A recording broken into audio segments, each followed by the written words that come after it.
The wind blows gently across the lichen, hanging from the boughs of the grove. The same wind flows through the dilapidated manor, through the fractured windows, down the lifeless halls, and finally, onto the skin of the two people in the room. In any other instance, this would have been chilling. In any other instance, this would have been refreshing.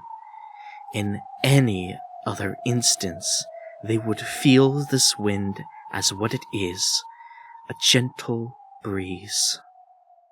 But to your cold, dead skin, it's just a collection of nitrogen and oxygen being pushed by aerial forces.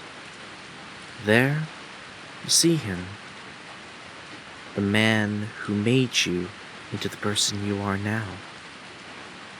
You don't even take a second to say anything. Step by step, marching, striding, running ferally to him, willing your vitae into your muscles, surging with prowess.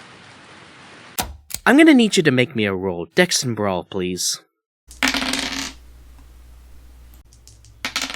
0 successes. Vampire the Masquerade. You've probably heard of it a couple of times in passing. Whether it's from video essayists talking about bloodlines, the new trailers you've been seeing about the new game, and of course Brennan Lee Mulligan compilations. HJ, what the fuck is going on? It's a Banksy. He is going to punch you in the throat as hard as he can. There's a good chance you've gotten at least some glimpse of it. Those 3 words. Vampire the Masquerade.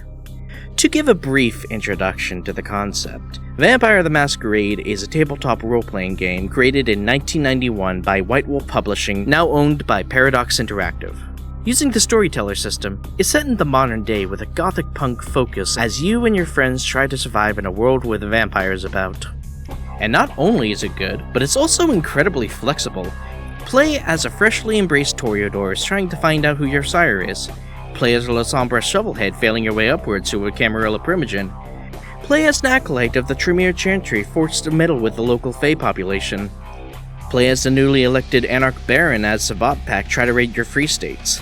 Or play as the Anarch Tzimisce who wants to be left alone but forced to play the game of politics because everybody mistrusts you. An assassin, a secret agent, a magician, a kingmaker, or a monster. All of these things you can play.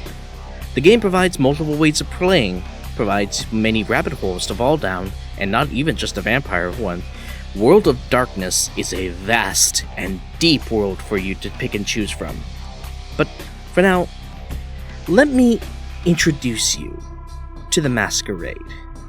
Let me lead you into the night. Let me lead you into the cold.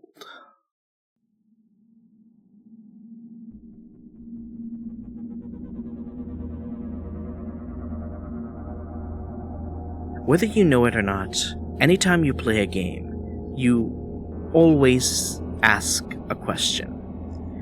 When you're playing against someone in a game of chess, you ask yourself, what move am I going to make? Just as much as you ask yourself, why did you make that move? In poker, it becomes a question of, should I make this call, or is my opponent bluffing? And if it's something as simple as a game of tag, the question is, how am I going to get away? Those are pretty standard questions, and in tabletop RPGs, the question becomes a little bit more complicated. When you're in a game of D&D and you are traversing through some ancient ruins, the question becomes, should I continue? Should I turn around? Should I enter that suspiciously untouched room? In Call of Cthulhu, the question becomes everything, but are you willing to learn the answer? No matter how horrifying the truth might be? And in Vampire the Masquerade, you ask the toughest question of all. That being, hey, wouldn't it be really fucked up if vampire are real? To which you quickly learn that the answer is yes and only yes. That's the premise of VTM. Vampire are real, and they have always been real.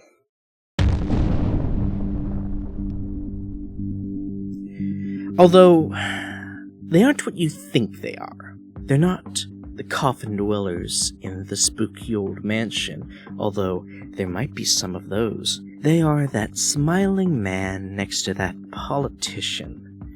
They are the hunched-over woman in that alleyway. They might be in the top-floor suite of that luxury hotel just as much as they are in the van parked outside of a Walmart.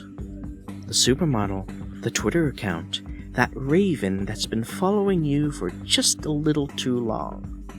They are the vampires. And you know that they are vampires. After all, you're also a vampire. Whether you've been around since the Magna Carta, the Eye of Horror, or returned literally yesterday, when you play Vampire the Masquerade, you're playing as a vampire, an agent of the Masquerade, the heavily kept secret that vampires are real and have been real for hundreds and thousands of years. Because if the mortals found out, they will make sure that every single one were extinct. Everyone keeps up the Masquerade, and any threats to it are bribed, killed, or coerced to remain silent. You must keep up the Masquerade. You must lie to your friends and your family as to why you never go out on the day anymore, why your skin is so cold and pale, or, in some cases, why you never see them anymore. So yes, it would be fucked up if vampires are real.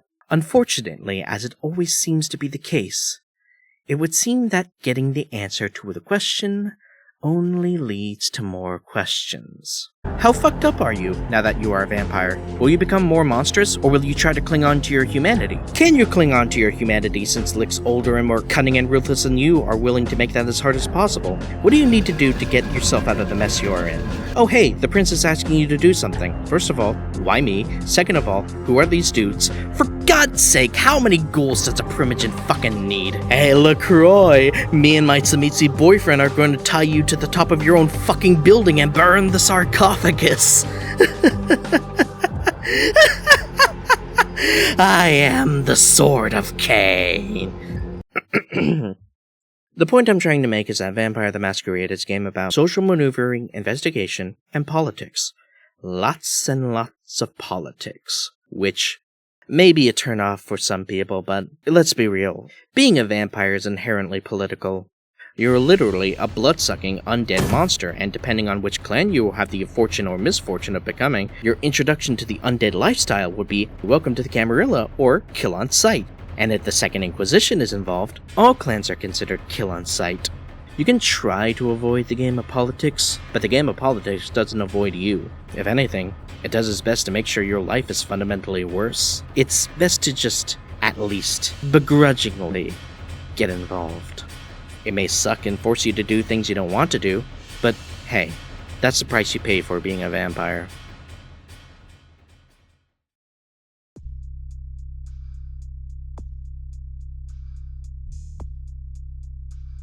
So, vampire, or kindred, as they prefer to be called. Cainites is another term, and licks are a less formal one, but if you ever hear the term blank body, leave immediately and report to the nearest sheriff. But vampires is generally the name, because it carries around the general concept of what they are. Yes, they drink blood. Yes, they live forever. Yes, they die in sunlight. And yes, they die if they are decapitated. Or burned alive. Fire! Or burnt and decapitated. But with every truth comes a misconception. No, they don't die when a wooden stake enters their heart. It just paralyzes them. No, garlic doesn't affect them. No, holy water and crucifixes don't hurt them. UV life doesn't do jack. It needs to come straight from the tap. Well, some vampires can't see the reflection, but they are actually a minority. What the fuck is that thing? The point is that people don't have a good grasp of what a vampire is, and that's partially intentional, and partly because a lot of kindred aren't the same either. Even if they all gather together under a title or clan, The curse manifests itself in its own unique little ways. Because it's a curse, you get power and mortality, yes, but it is a curse. So, let's talk about the curses. This is certainly going to be the longest part of the video, and that's mainly because there's a lot of things to talk about. 13 lots of things to even talk about. A lot of people have different opinions on what a vampire is. Alukas, Abartoks, Strigoi, Sukoyants, hell, Succubi. Many cultures have something vaguely humanoid that consumes humans. These ones can control your thoughts. These ones can raise the dead. That one looks like an animal. This is where the 13 clans come in, fulfilling the archetype of what we call a vampire. There are many different ways the Curse of Cain can manifest. Who's Cain? Don't worry about it. So, where do we start? Well, I suppose we'll start with the clan that will always step up to be the first.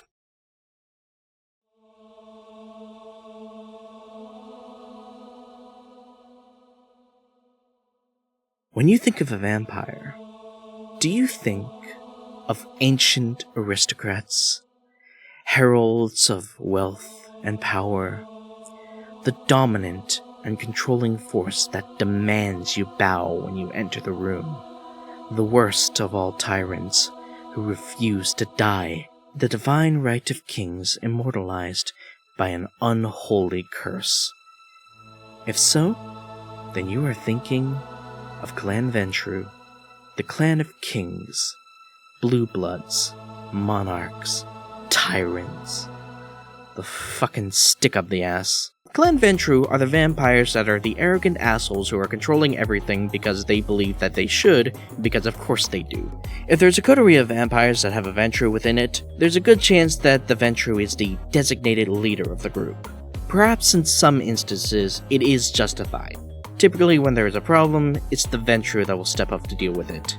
Whether it's noble obligation to the cause, or using this as a favor to collect and pay for in the future, really depends on the Ventrue most of the time. But regardless, it's the Ventrue who usually strive to be at the top of any hierarchy. They're the ones who'll push the camel through the eye of the needle. Which makes sense since the clan is pretty much filled with leaders. Typical embraces are people who have a winning streak to them. The very wealthy, the very influential, the very charismatic, or the ones that possess that go-getter attitude that most successful people say that they have. If you possess those traits, you tend to have the attention of a Ventrue, for better or for worse, depending on who you ask. To Ventrues, embracing someone is a privilege for only the most deserving. At least that's what they say. You can never trust a politician. But their power isn't just in wealth and personality. Their power comes in literal power. Being a vampire does have its perks. Some of those perks are supernatural abilities, or disciplines.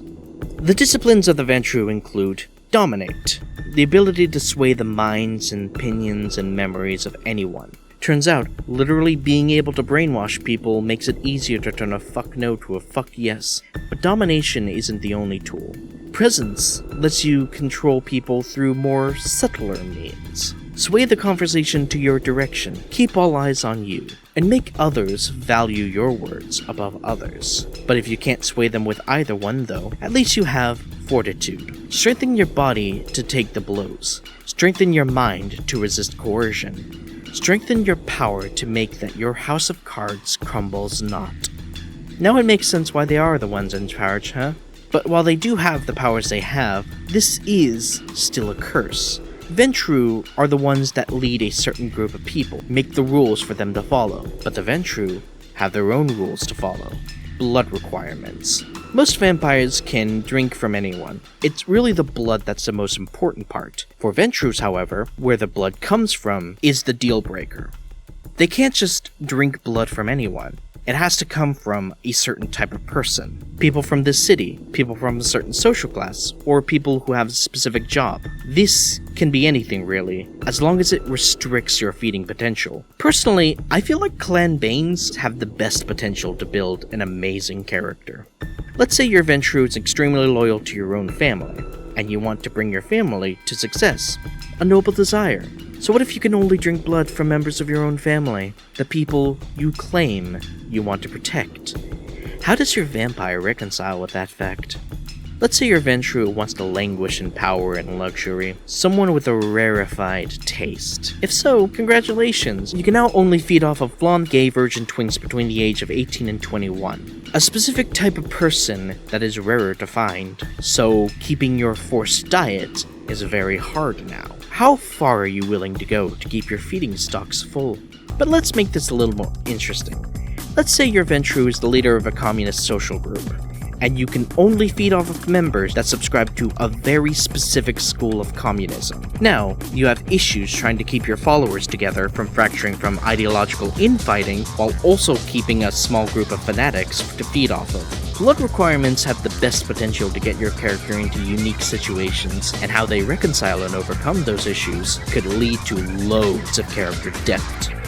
And whether they succeed or fail, they will likely cling to any pride they have left. Because that's the one thing Ventrues all have in common: arrogance. Every weak, soft, vital organ, there's a muscle that reflexively jolts when it becomes threatened. That reflex for the Ventrue is arrogance. When things go wrong, the Ventrue beast will rear its head and control the situation. You must be on top of the situation you've got yourself into. Sometimes it's good when things are in panic. Other times, though, you might end up yelling at someone you love over an honest mistake. Just as one hand holds scepter, the other hand swings the sword. But also with each clanbane comes an alternative clanbane. Sometimes a vampire suffers something different from the primary clanbane. It's uncommon, but it's not unheard of. Some people even suffer from both, but regardless, for the Ventrue, their alternate bane is hierarchy. Vampires come in generations. With each embrace comes a new generation. 12th and 13th generation are typically much younger and newer kindred, while 7th and 8th generation are typically centuries old. The lower the generation, the more powerful you are. Where this leads with the Ventrue is that if that Ventrue has the alternate clanbane, that hierarchy is a lot more significant, making it a lot harder to go against people of a lower generation. That includes all clans too. Even if you despise the Nosferatu, you are forced to give them respect because his ranking is one number lower than yours. This also doesn't even account age either. You can be an 8th generation prince who's lived for 500 years, but that Toreador who got turned literally yesterday is your higher up because for some fucking reason he's 5th generation, meaning that they are people who will actively strive to maintain the archaic system of power that every day gets more and more out of touch with the modern world, even if it goes against their own interests. The arrogant vampires are the suck-ups. The poetry writes itself. Oh hey, speaking of poetry,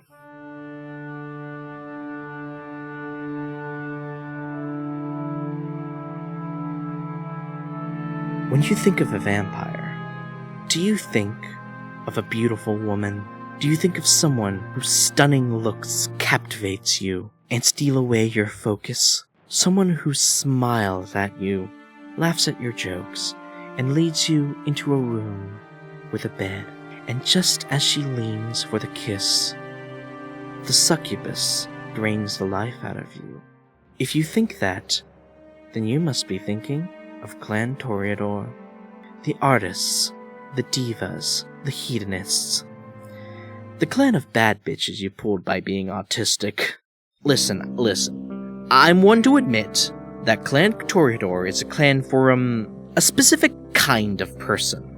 While Ventrue get involved with business and industry, leadership and social dominance, Toreadors tend to have sway in media and entertainment, and modern trends too, which makes sense since a lot of Toreadors are also artists, which gives them the added benefit of being focused on the goings-on in the mortal realm, thus keeping them on the edge of learning what is in and preventing them from getting out of touch. Toreadors are vampires of passion and of the now, which is great for some people, not great for others though.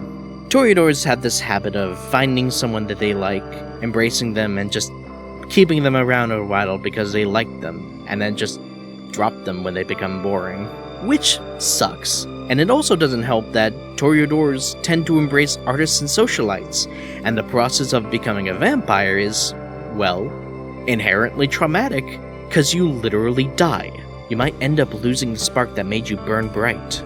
Or worse, you burn too bright now. Or your embrace went well for you. It's really a case-by-case basis for each vampire. You could have been embraced for being the pinnacle of everything your clan stands for. Both a master of your craft as well as a modern Casanova. Whether this is genuine or exhausting to your character is dependent on you. Or your embrace can be less of your looks and more of the art you make. This is ripe for the potential burnout artist or tortured artist. Hell, why not both? Or you could have been embraced solely because you were beautiful and not even given any real instructions. This is actually how my first character was created. My Toreador was a guy named Dawson who was embraced and given no real introduction to the kindred life. All he got was a note telling him to find me. I basically gave the storyteller full carte blanche to do anything she wanted to do with Dawson's sire, so I had no idea who they were, which gave me a very investigative approach for the game. I spent a good amount of the chronicle going around talking to people and trying to logically deduce who my sire was, until finally I did find out, and realize how much trouble I was really in. But enough about me, let's talk about sexy vampire powers. Toreadors are a master at presence. Being able to draw attention to themselves and manipulate your emotions and love can be amazing. Plus, the beauty that they naturally have tends to make them great at social interactions. However, if things don't go well, they can be the first one to flee the scene or strike first. Super speeds and fast reactions are hella useful. Or you can avoid danger entirely. Being able to know the details and the subtle hints first can give you a natural advantage when it comes to entering an unknown situation. Toreadors tend to have heightened senses, and this can be both a benefit and a detriment considering their clan bane aesthetic fixation. Like I said, Toreadors are a clan of beauty. As such, they love beautiful things. So much so that they need to be around beautiful things, and being around things that they don't consider beautiful, or even ugly, can be a little distracting for them. Now in the base game, you take a dice penalty using disciplines. Personally, I would go a little bit harsher, and that also includes some social situations too. Plus, something one Toreador considers beautiful, another will find gauche or generic. In return, their fixations could be considered disgusting to others. This has ample opportunity to get into feuds with other Toreadors, and we love it when Toreadors get into arguments with things that they are obsessed about. Which they are, because that's their compulsion, obsession. Something that they find beautiful and take hold of their very being, choking you like some Givenchy gloves, the last thing you ever see is the price tag on them. But that's not the only thing they can choke on. Choking on this alternate clan bane, agonizing empathy. Because the Toreador are more passionate than other vampires, they tend to be closer to their humanity. This also, however, bites them in the ass. Cause if they are feeding on someone and that feeding causes damage to the mortal, that Toreador will be damaged from them, meaning that they have to be extra careful on who they feed on.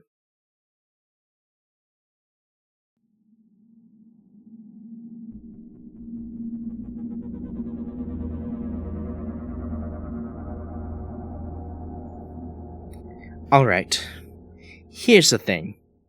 I tried to lead on the section with common vampire archetypes, like were the Ventrue or the nobleman vampires, or the Toreadors or the sexy succubi, but let's face it, when some of you think of vampires, you probably think of this pervert. And that's this clan of vampires, the oh god, what's that thing that's not a human person that's a gosh darn vampire. Clan Nosferatu, also known as the Sewer Rats, the Lepers, the Clan of the Hidden. It's important to note that most vampires are given a detriment that drives their very being. And for Nosferatu, the detriment is incredibly obvious. The repulsive appearance of a Nosferatu are their looks. When someone gets embraced as a Nosferatu, their faces are stretched, smushed, warped, and melted into a unique form of ugly, a process that is very painful and long. As such, the people who tend to get embraced by Nosferatu fit one of two categories: people who never really cared about being seen or wouldn't mind any of the changes. And the others, however, are arrogant and self-obsessed people who, quote, need to be taught a lesson. which is incredibly fucked up on several levels. Wait, this is just the clan bane. All you need to do is choose the alternate one. That will solve the problem. Good idea. And good job on catching up on the topics of the video. And yes, you aren't physically disgusting anymore. But you will be a different type of disgusting. You're still marked with the curse of Nosferatu. So while you'll still keep your face clean and pretty, the rats and flies and spiders and cockroaches will find their way to you. Your house or apartment will now turn into a home for the vermin and the insects. And if you stay in one place for too long, even if it isn't your place, they will find you. You won't be ugly, but you will still be seen as a bringer of plague and filth. If you're fans of the Magnus Archives and ever wanted to play an Avatar of Corruption, you're welcome. So, since you are a walking masquerade violation, what are you supposed to do once you are seen? Answer? Just don't. With the ability of Obfuscate, you can essentially make it so that you can't be seen from the mind's eye. In higher levels, though, you can even be invisible to cameras. However, being a disgusting creature does mean you tend to be a little bit lonely, so to counteract this, you can speak to animals now, or tell them to do something, or even control them with your will. And, since you look like an inhuman monster, might as well give you inhuman strength. With Potens, if you were ever found out by a mortal, you can give them one quick punch and God will be the only person they talk to now. I like Clan Nosferatu. It gives you ample opportunity to design some fucked up little men, with their unique brand of hideous. Unfortunately, when people do design a Nosferatu, they tend to choose some brand of Count Orlok looking ass dude, which is fine. If you want to, go ahead. But the Nosferatu clan bane has the chance to be pretty creative in their approach of creating a uniquely horrid little dude. Experiment with your monstrous designs. Or, if you really want to go the extra mile, don't design one, and have a character who tries their best to hide their appearance, keeping the face hidden at all times. But regardless of how well they keep themselves hidden, how good they are to obfuscate, or how plausible they are without it, you're still a walking masquerade violation. Most vampires will probably want to keep you out of sight, or just not deal with you. It does usually mean that many Nosferatu tend to stick together, or form small communities. Perhaps you're loyal to your fellow Nosses, willing to stick up to your newfound family, and that does, however, give the opportunity for someone to step up as a father figure of the group. Whether you mean that out of love, or taking advantage of others' loneliness, all depends on you. All grouped together in your secret little place. Because that's what really Nosferatu are all about. Secrets. Vampires need to keep their existence a secret, and Nosferatu need to learn that better than everyone. As such, they tend to be experienced at being hidden, not just by mortals, but by other kindred too. The ability to go invisible, the ability to speak to animals, and the gleeful urge of their clan compulsion, cryptophilia. If there's a secret, you gotta know it.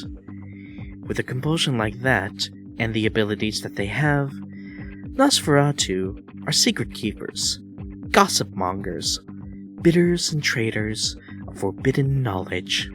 Perhaps the one thing that really makes a Nosferatu is their ability to gain knowledge and trade with it.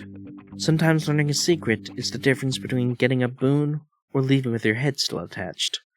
'Cause, sure, you're a walking masquerade violation. The logical decision for any prince to make is to get rid of all Nosferatu. But does that prince really want to risk the ire of the clan that knows where all the bodies are buried, as well as that thing you did on October 4th, 1993 at the intersection of Reading and Castro? Yeah, I thought so. And you might also be thinking, hey, Nosferatu seem to be a direct mirror to Clan Toreador. So do the Ventrue have their own mirrors? Oh boy, howdy do they.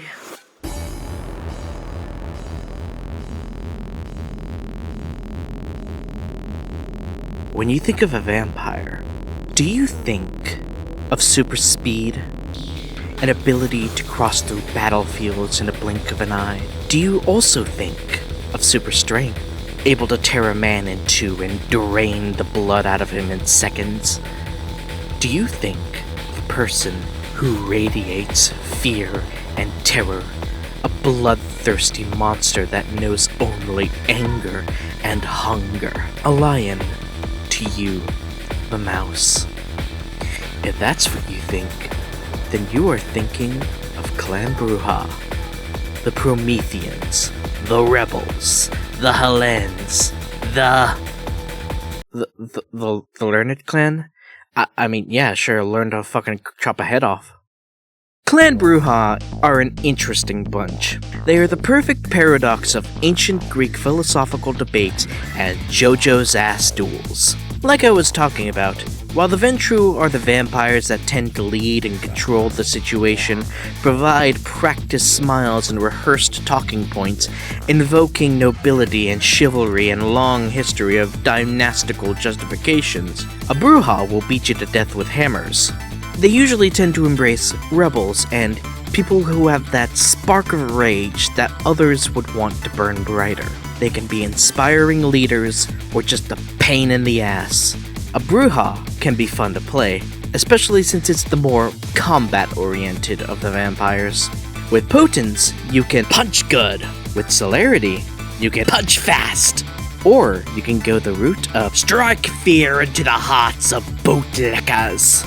If you're looking to make a complex character with your vampire, I'm probably not painting a good picture for Clan Brujah. Not to say they can't be nuanced, no. You can make incredibly interesting characters with Brujah. It really depends on how you go about it. Because if there's one thing that ties all Brujahs together, it's that they are... Which makes sense because there are like a bajillion things to be angry about. But even if you didn't have a violent temper, violence is still in your blood. If you're especially hungry and you're trying to do something, there's a chance that you can do damage to the subject, or saying something so out of pocket and insulting that it causes mental damage to someone. But how do you deal with the anger? Do you say, fuck the world, kill 6 billion cops while just lashing out at everything and everyone around you? But if your reckless behavior is making things worse, do you even care? Or do you use that anger to strengthen yourself and direct it towards your enemies, using it to protect the ones that you love? That's a noble cause, but what if you end up hurting someone you didn't want to? Or you can keep everything under wraps. Self-control and composure. Keep yourself from slipping into frenzy, which is a good idea, but are you prepared for when you inevitably fall into frenzy? Rebellion is the bread and butter of a Brujah. There's always something that they hate and will go against. Sometimes you just need to lash out at the system or institution. Other times, though, it's the Brujah's duty to be the only person strong enough to point out the fundamental flaw in a plan that the Ventrue are too arrogant and self-assured to even give the time of day thinking about. Is your Brujah guided by an internal feeling of right or wrong? Or do you just use books and theories to justify why you're throwing that Ventrue out the window? I think Brujahs are most enjoyable when you can cite decades-old papers of economic theories while you kill a guy. They are the learned clan, after all.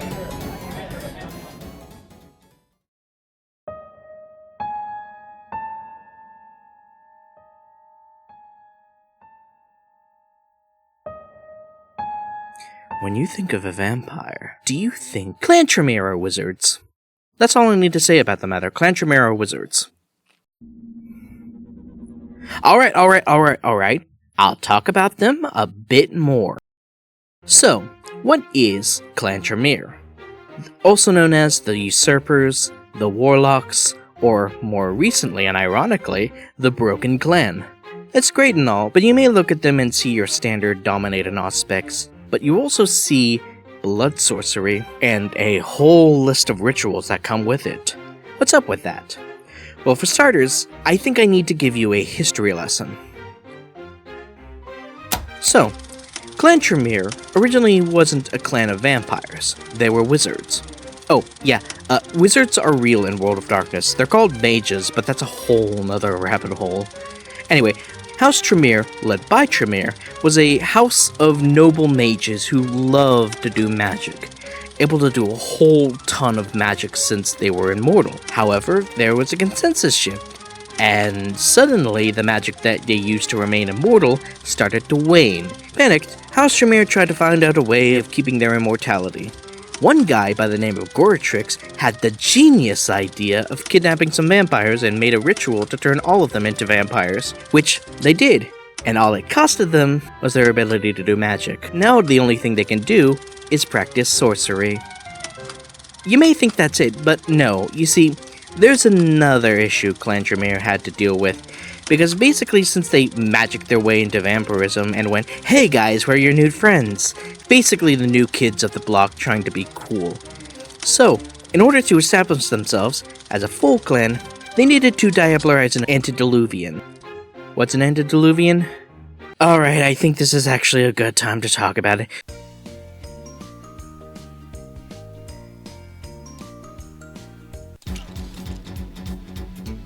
An antediluvian is the founding vampire of a clan, members of the third generation. They are the most powerful vampires of each clan because they are where that clan originally comes from. All Gangrel descended by Anoia, Tzimisce by the eldest, all Toreador are from Erikel, Malkavians are from Malkav, Ventrue are from Ventrue, so on and so forth. They're basically vampire gods.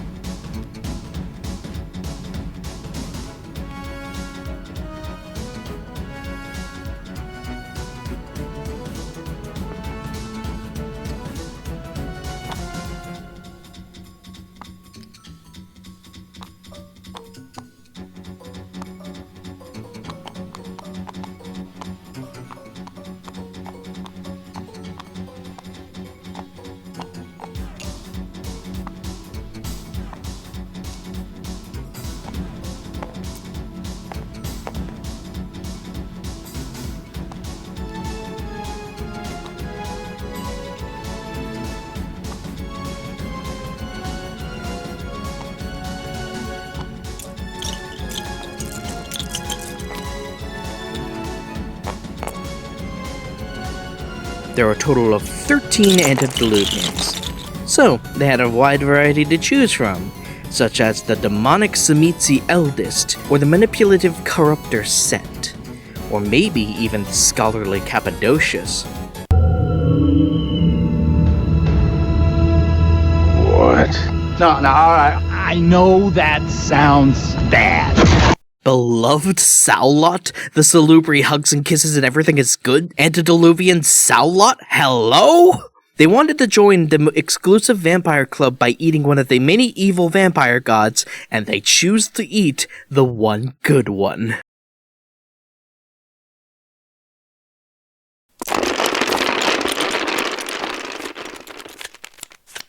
So, yeah, after that, they were hated for different reasons.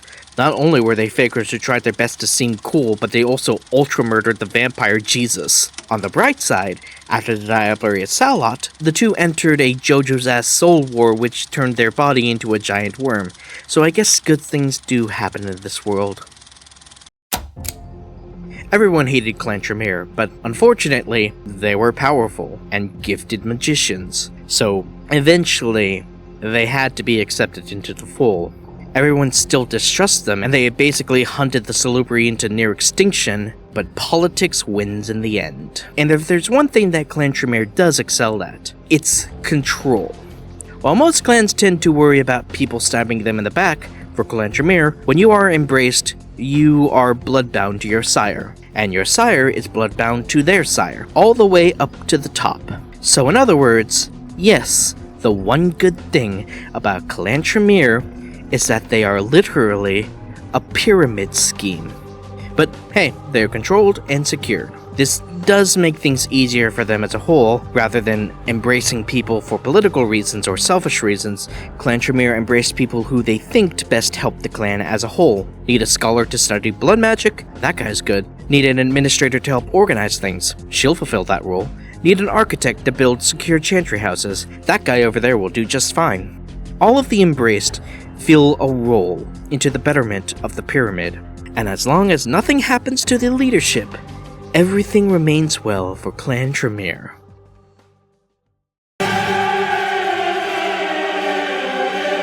So, yeah, the Prime Chantry was raided and a lot of the top folks in the clan got killed. What's more, remember Salot and Tremere's soul battle? Yeah, Salot won. All of this in tandem with the pyramid's collapse, both literally and spiritually, the Tremere blood were weakened to the point that you need twice as much blood to bound a mortal to you, and making it impossible to bloodbond any kindred to you. It's like divine punishment for their hubris. Even their alternate clan bane reflects their diablerie of Salot. When they try to boost their blood to get just a bit more powerful, they end up becoming hungrier.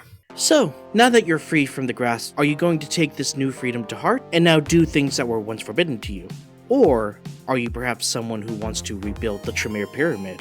One that is no longer kept together by mind control, but rather a truly unified belief of the cause? Or do you take this opportunity to fuck right off the first chance you get? Because you spent who knows how long in the pyramid, mind clouded by the blood, and now this is the first time in decades that you were shown just how truly awful the hand you were dealt with was. And considering how most clans distrust the Tremere on principle, it's interesting to see where this broken clan will end up. Ops wanted initiative, blew up their entire chantry.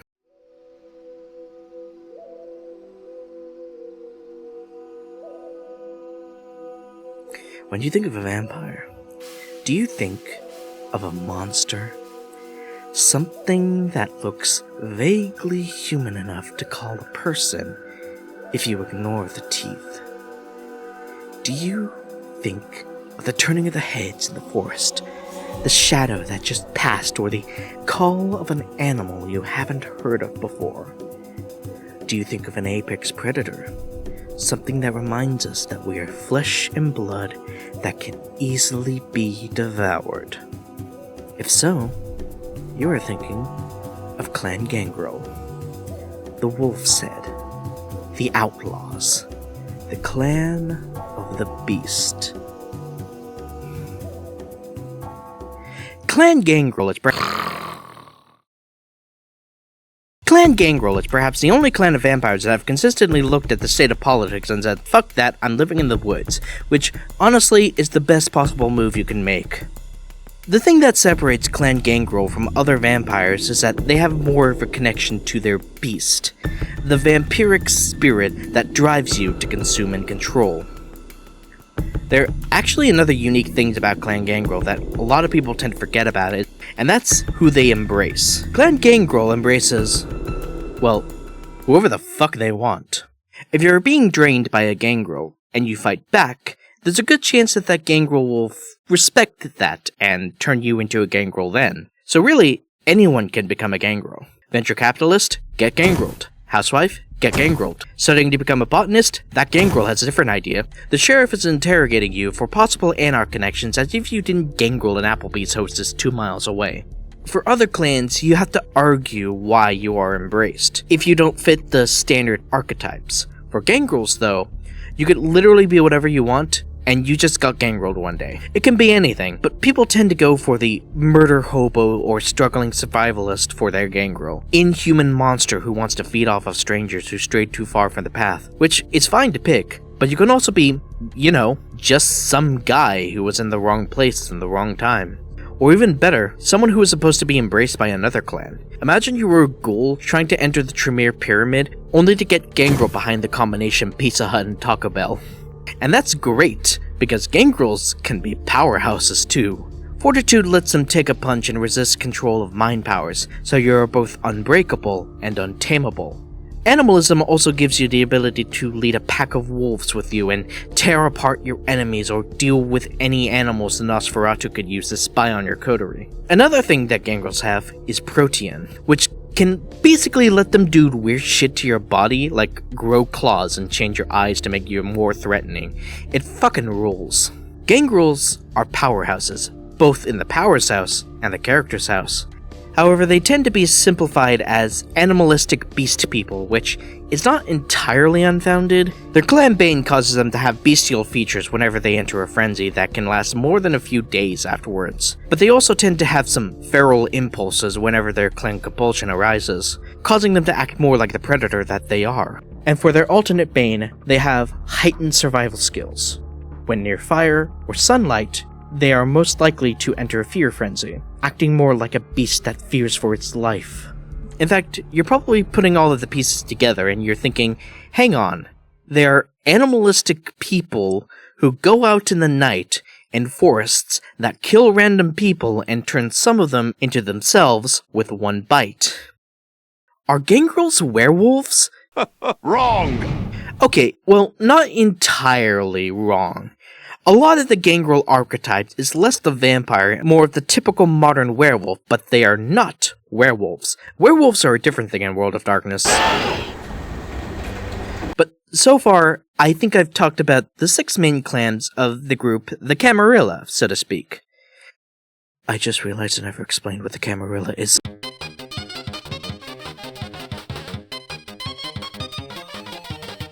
Alright, so here are the 3 main people of vampire society. They're not all of them, but there's the only ones the game actually wrote about. So up here is the Camarilla, or the Carmilla, or the Camarilla. Nobody knows how to fucking pronounce it. Anyway, the Camarilla are hey, follow the prince. Why? Because follow him. They're basically royalist vampires that are each city has a prince, you follow the traditions, maintain the masquerade, ask a prince to have a kid, say hello to the prince, all of that bullshit. And over here is the anarchs, and the anarchs are hey, let's not do that. Let's do something else entirely. And everyone hates them because they're not listening to the people in power. And yeah. So as long as you maintain the masquerade, they don't really give a shit about what you do. And over here is the Sabbat. The Sabbat are the evil people, and you can tell that they're evil because they're sword-like, and they're spiky, and it looks like a sword. That's how you can tell that they're evil and they're fascists. Okay, well, their main thing is that they believe that vampires are actually really fucking cool, and you should reject your humanity. Yeah, that's basically their whole thing. And they suck. They are the worst. And these are vampire society. And you may be asking, hey, all of these symbols look relatively the same. Why is that? That's a good question. So, yeah, the Camarilla gang, which isn't really the case anymore since in recent years the Brujah and the Gangrel have left the Camarilla. But the specific metaplots is not the main focus, you can research that yourself. But if you are more knowledgeable in the war, you may have noticed that I've, missed a specific clan in this lineup. To that I have to say, I'll get to them. For now, take a look at these 6, because they are what I like to call the one everyone chooses. Which makes sense, because they are pretty much the safe bets, but they are not even half the clans. So, let's get to the other ones, shall we?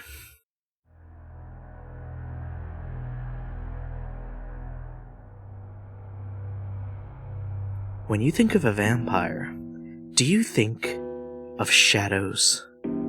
The figures and the emptiness, that vague shape in the darkness that has a face that smiles, a confidence that only grows with years of experience being the puppet master and the callous disregard of everything that makes them a human. If you do, then you are thinking of Clan Lasombra. The Magisters, the Amici Noctis, the Clan of the Night. Step aside, Cammies, the real control freaks have entered the chat. Congratulations, we have now entered the Let's Get Interesting zone, and there's no other clan to introduce a section than Clan Lasombra. For people pick Clan Ventrue to roleplay pompous middle manager wannabes, People pick Clan Lasombra to play a full-on sociopath, the way it's supposed to be. But I'm getting ahead of myself. Let's introduce them.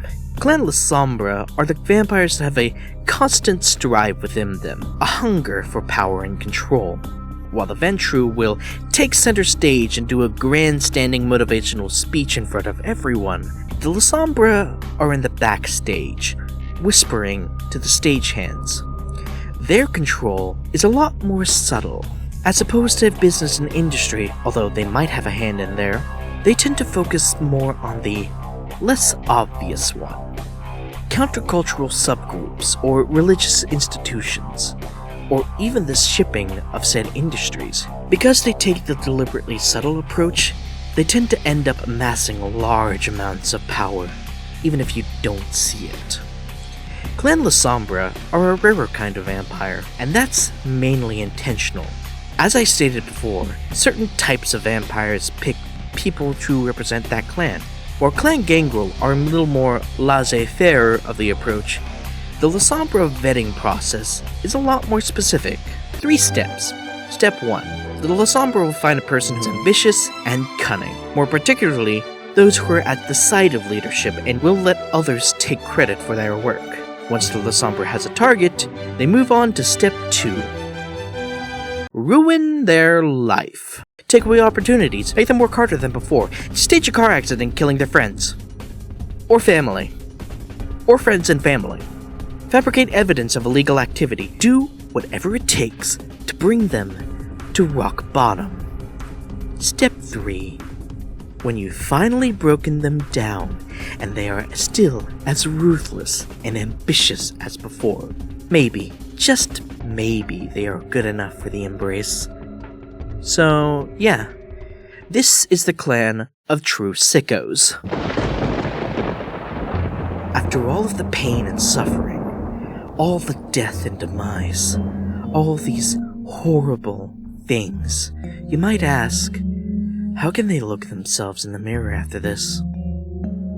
Well, they can't. That's the Lasombra clan bane for you. They are the popular trope of reflectionless vampires, and this even extends to cameras and recordings. Catch a Lasombra on film, and they will glitch it out.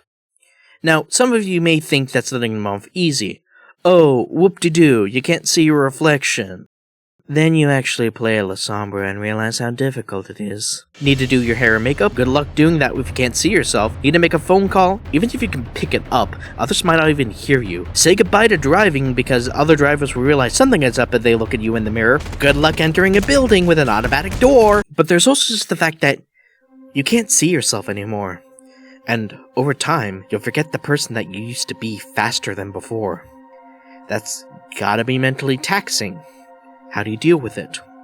Maybe the lack of your reflection will give you the excuse to not fully care about yourself anymore, not giving a shit about your appearance, let alone your humanity. Or maybe you try to self-reflect instead. Maybe your Lasombra goes deep into the religious undertones, using your guilt and faith to, unknowingly, become more of a monster. Or you can forget all of that, forget your face, forget your name, all in service of the grind. Now for their alternate bane, they tend to be a lot more callous now with their humanity, making it a lot harder to feel remorse for their actions, meaning it becomes incredibly easy to become a monster. But yeah, Lasombras have it rough, but they do get some sweet powers. With Potence, they can pack a punch whenever they need to, and with Dominate, if things don't go their way, they can just mind control you and be done with it. And they also have access to an even rarer discipline. Oblivion. Take control of the shadows and use them to your advantage. And if you are good enough with Potence, then you can use the shadows to attack others. Even with all of these challenges, their clan compulsion requires them to just grit their teeth and continue on. They're not quitters, and they like to take on the odds, even if it's 1 in 10 billion. Which, the whole clan is kind of in taking one right now. You know the Camarilla? That pseudo-monarchy secret society of vampires? And the Sabbat, the movement of vampire supremacists? For the longest time, the Lasombra have been aligned with the Sabbat. But very recently, there has been efforts to join the Camarilla. So not only is your character dealing with the challenges that's already presented to them, they're also needing to deal with joining a society that does not want them.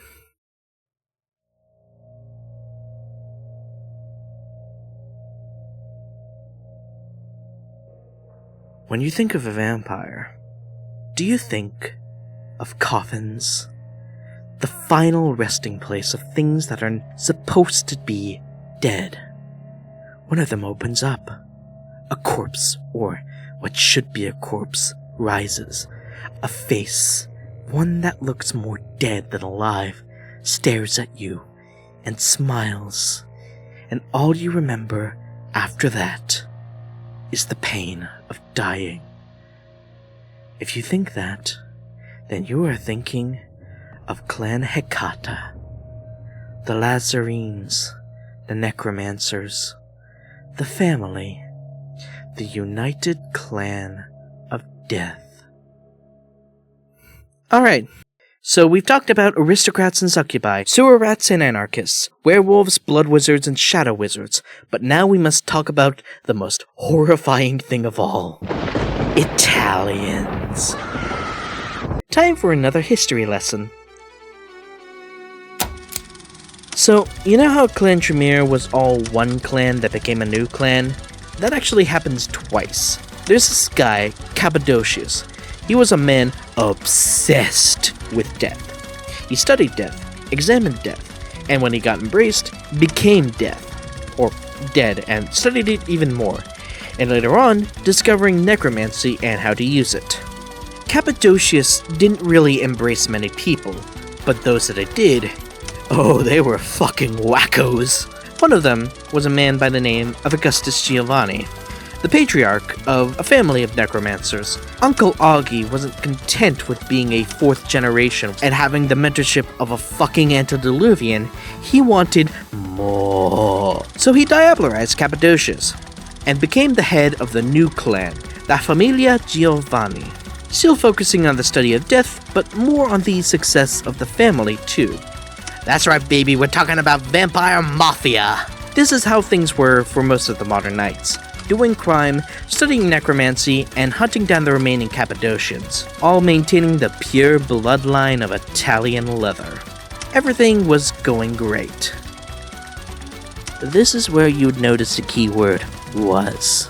So, it turns out, if you killed the people who were studying, death, and doing necromancy, suddenly the Uno card becomes a reverse, and everything goes topside really fast, really suddenly. So, Augustus Giovanni is dead.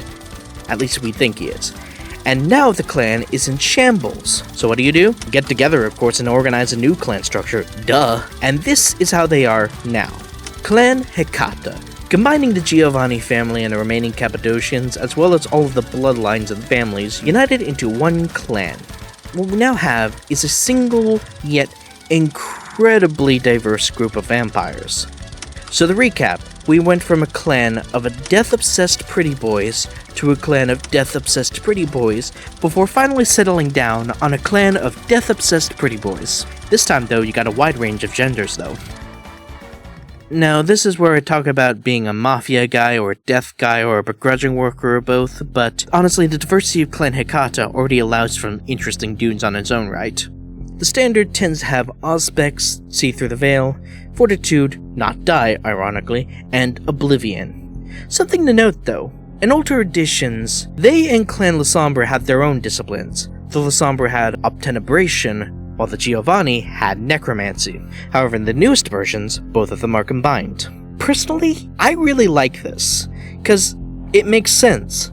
Why does everyone else get the same set of disciplines, but these guys have their unique and coolest and differentest and awesomest discipline of their own? Wouldn't it just make more sense if instead of these guys getting their own powers, they're just hyper-focused sides of the same discipline? Now, if I was running a game, I'd probably have characters that would use the old names of the discipline, but true Oblivion scholars would probably acknowledge the fact that it really is the same thing at its very core. Not like any of this will matter to the caitiff that just has shadow and death magic, but back to the main topic. I think you can guess what their clan compulsion is. However, the clan Bane is somewhat unique. The standard family Bane is their painful kiss. When you suck someone's blood, normally it's supposed to feel painless or even pleasurable. So instead of feeling good, the mortal's brain is firing the "help, help, you are going to die" triggers.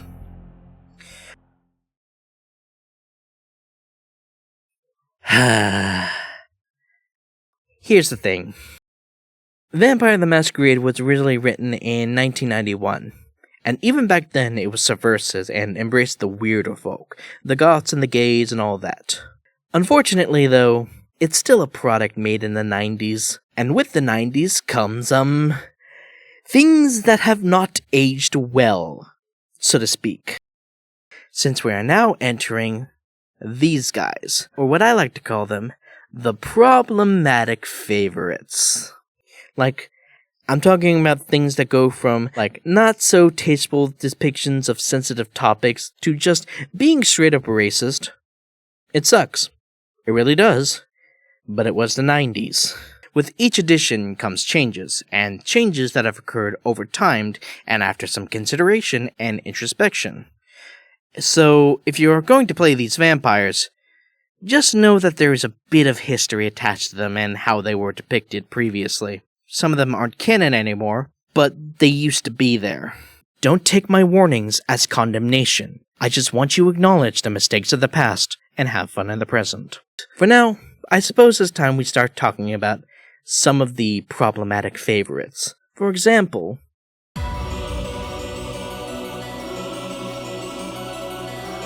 throughout this video, I've shown many different types of vampires, each one of them fulfilling an archetype in media. This clan is no exception, fulfilling the more gothic style of vampire, with heightened emotional states. Oracles, lunatics, visionaries. The Clan of the Moon. Clan Malkavian are your seers, but more in the line of the Cassandra-type beats. You see into the future and nobody believes you, or rather, only in hindsight will it make sense. However, being struck with prophetic visions isn't exactly unique to vampires. Other clans have access to aspects.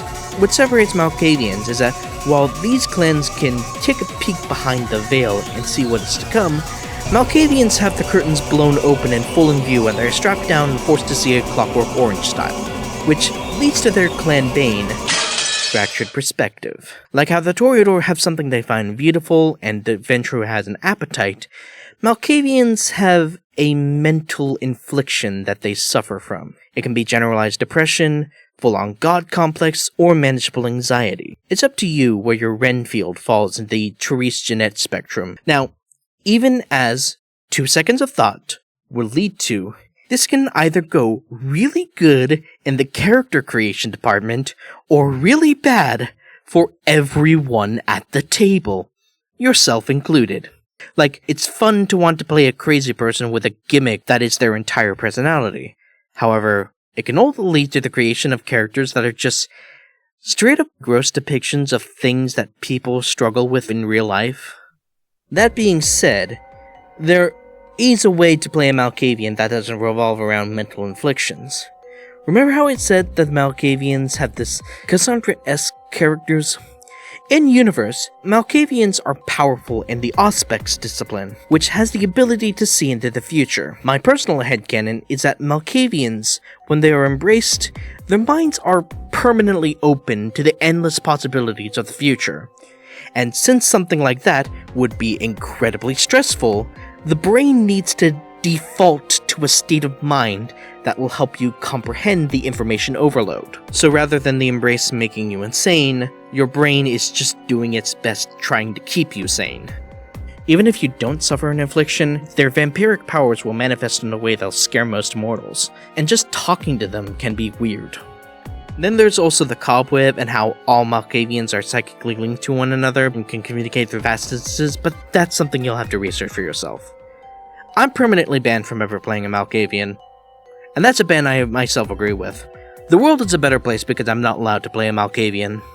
You, however, probably still want to play a Malkavian, and if you do, are you willing to go through with it? Because playing a Malkavian can be incredibly fun and incredibly stressful. When things start to unravel, will you try to keep everything together? Lock things in on a tight ship and avoid dealing with the harsh reality you face? Or perhaps you play a Malkavian that reflects your own mental health issues, and trying to use that as a means of processing it. Or you can still be a manic pixie dream girl, because if there's one thing that Malkavians can take advantage of, is overplaying their condition. Lean into the stereotype that you are a loony idiot, so that everyone around you underestimates how truly cunning and ruthless you actually are. Because as much as I've stated before, warning you about all the problems of playing a Malkavian, it can truly be a fun experience. For Malkavians, the discipline that they have, Auspex, which is more powerful for the Malkavian, but let's not forget about Obfuscate and Dominate, which have a unique combination that can be created, Demontation, which allows you to spread your madness to other people and get people to glimpse your sick and twisted mind.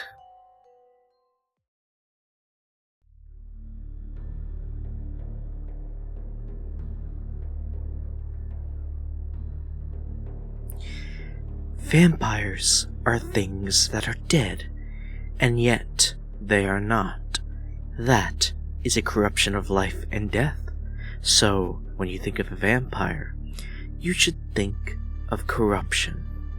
Something in the dark, something with snake-like eyes, and words of milk and honey. If that is what you think, then you are thinking of the Ministry, the Tempters, the Liberators, the Serpents, the Clan of Lies. Oh boy. Oh boy. Where to start with the Ministry? Well, first things first, you probably noticed that I call it the Ministry and not Clan whatever. And that's mainly because the clan as a whole functions less like a bloodline and more of a religion. Yes, most members of the Ministry could be considered members of Clan Setite, but you don't need to be a Setite to be in the Ministry. All clans can join the Ministry. All will be accepted into Set's open arms. As a religion, though, they teach a sort of enlightenment, so to speak, where they advocate a sort of spiritual liberation, a path of enlightenment that cannot be hindered with boundaries, both moral and material. They want to get rid of all false doctrines that bind you. In other words, yo, what's this morality bullshit? Let's just smoke crack instead. To put it uncharitably, the Ministry tends to have a hand in criminal activity, as well as a willingness to engage in it, since their philosophy promotes liberation, as in moral liberation, so getting your hands dirty with crime and sin isn't a necessity, it's a religious obligation, or, to some, a compulsion of the blood. Corruption, temptation, and subterfuge are their greatest assets. Money, power, vices, and drugs are their playing cards. And I mean drugs. Their Zaza got me speaking Egyptian. For embraces, ministers tend to look for people who have a criminal streak to them, or people who can weave lies like knitting needles. Those are the typical embraces, but they aren't the only ones. Like I said, the Ministry is a religion. Kindreds of other clans can join and be considered a minister. They'll still carry the banes of their own clan, but to others, they will be treated as one of their own. All of this in favor of the antediluvian that they worship. Set. As in the Egyptian god Set. And now you understand why this is in this category. Because unfortunately, when you connect your evil temptation drug cult to an ancient Egyptian god, you run the risk of entering some Orientalist tropes. Ooh, the spooky foreigner religion is corrupting your nice Christian kids. To be fair, this is World of Darkness, so the corruption of good Christian kids can be a good thing and even the basis of a character.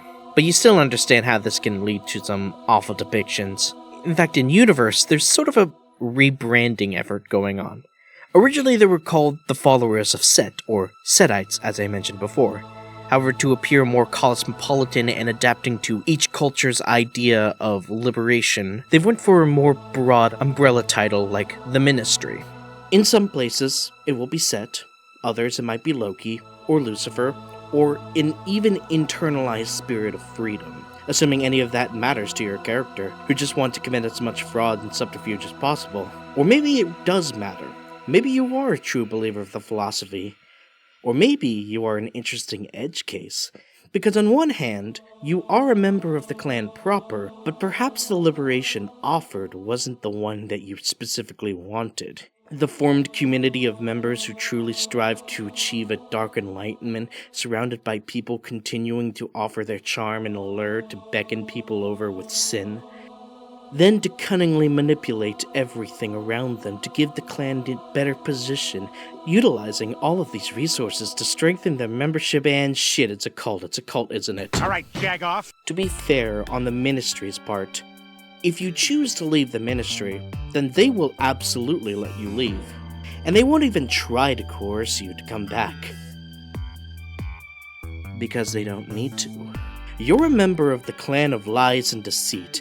Everyone will be justifiably hesitant to let you anywhere near them, so do you go back to the one group of people who are willing to accept you on principle alone? Or do you settle with the chucklefucks you managed to cobble together? And speaking of their original Egyptian connections, the Ministry Clan Bane is... Think fast, chuckle nuts!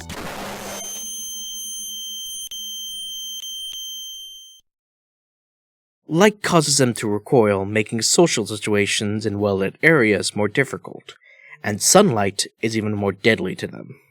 And their alternate bane is that they can't blush of life unless they've recently fed off of someone, so they can't enjoy the pleasures of decadence most of the time. Now for disciplines. Presence is given for them, making temptation easier, as well as making their lies more honeyed. Obfuscate can also be useful to slither your way out of trouble, as well as learn things to use against your enemies, and Protean is another useful power they possess. In older editions, they had a power called Serpentis, but you could do a good number of things with Protean. There's a reason why this is my favorite clan. There are layers to how fucked up they are. I would even go so far as to say that the Ministry is the most horrifying clan of all. Yes, the Tzimisce are in fact quite terrifying, but the horrors of the Tzimisce are things you'll read in a Clive Barker, or from the Creepypasta Wiki. The horrors of the Ministry are things you'll read in a newspaper.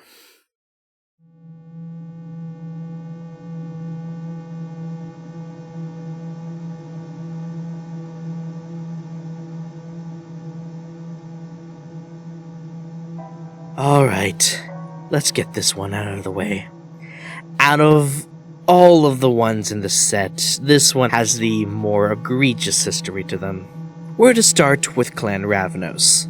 The Rogues, the Ravens, and the Daredevils. The Doomed Clan. The Ravnos are tricksters and revel in illusions and misdirections, gambling fate whenever they can for the thrill of things, getting involved in the situation, enjoying life the best they can, telling great stories of their travels, as well as being the most interesting person in the room. They're really fun, and I do hope to play one in the future. So what's the problem? Well, Ravnos in earlier editions had a specific trait about them. You see, Ravnos were stated to have only embraced criminals, and their original bane was that they had a compulsion to commit a specific crime.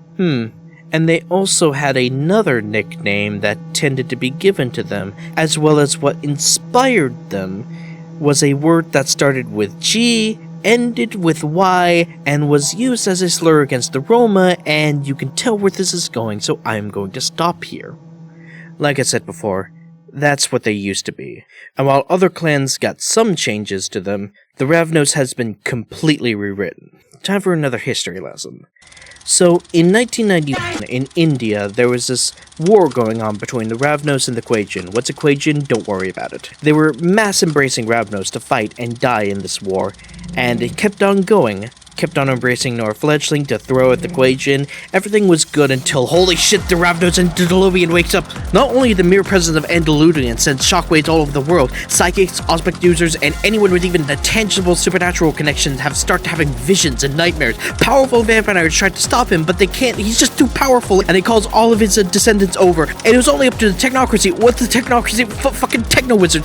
Techno-Wizards use orbital mirrors to shine sunlight to the Ravnos Antediluvian, and the death of the Ravnos causes psychic shockwaves across the earth, making Ravnos diabolarize each other in a mad bloodlust, and the madness is what is known as the Week of Nightmares.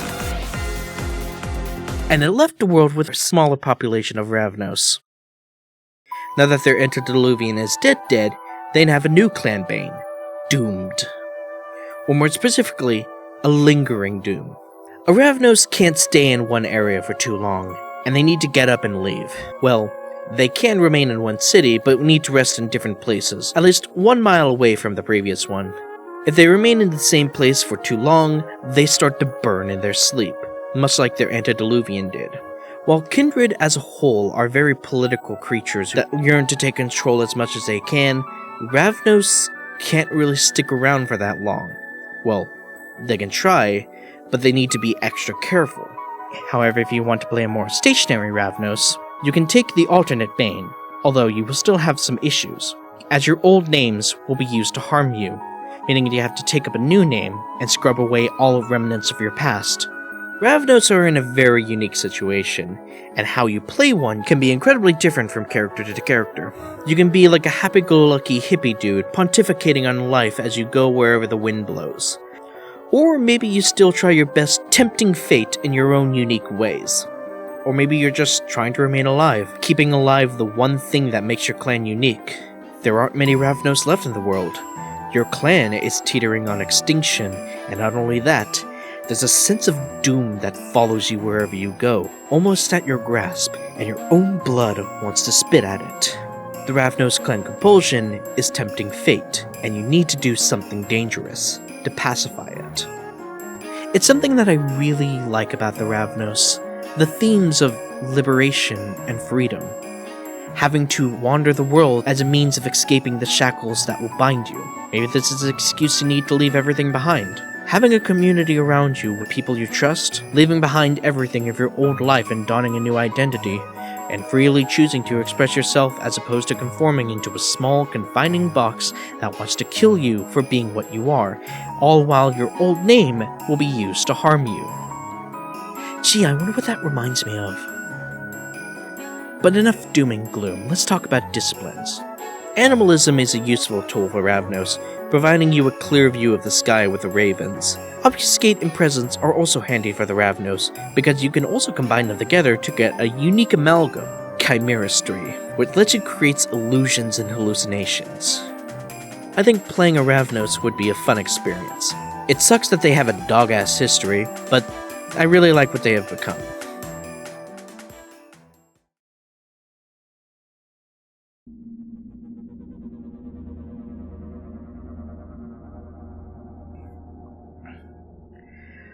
When you think of a vampire, do you think...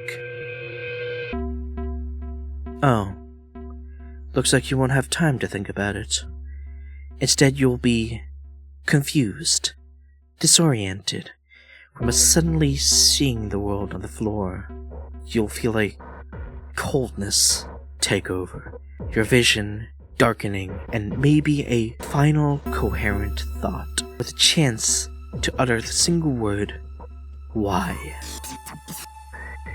You'll never get an answer.